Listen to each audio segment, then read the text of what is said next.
So ito naman yung Sandali. ano, Kasi wala, hindi siya yung nahugasan. sili. Oh, sili.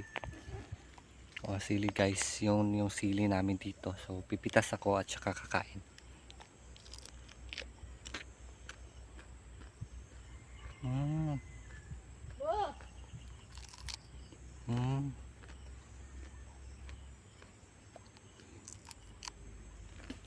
Manamis-tamis guys. Yung sili. Mm. Namis, namis! Mm. Mm. Mm. Pagsasabi ako ng totoo, hindi ko talaga siya type. Medyo mapait. Hindi siya matamis, mapait. Promise. Pero siguro dahil bata pa itong talong na nakuha ko. Masama. Ito naman ako dito sa may okra na naman. Kakain tayo ng okra.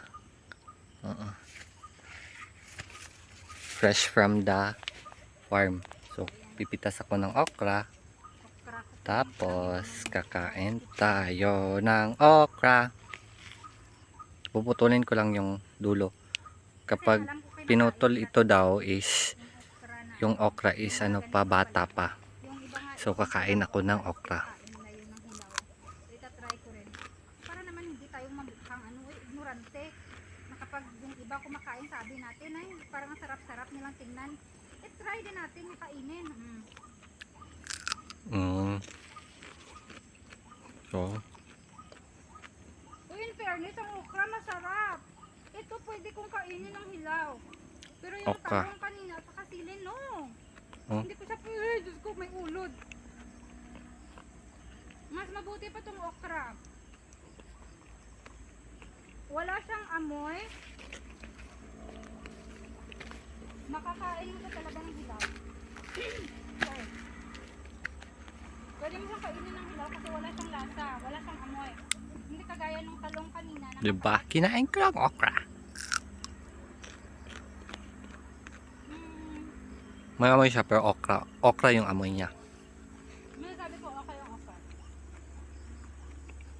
Hindi siya matamis.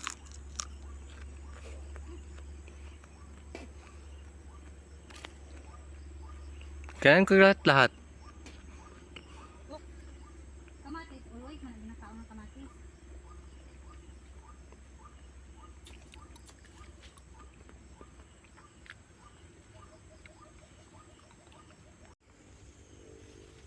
Pipitas tayo ng ano, ng talong.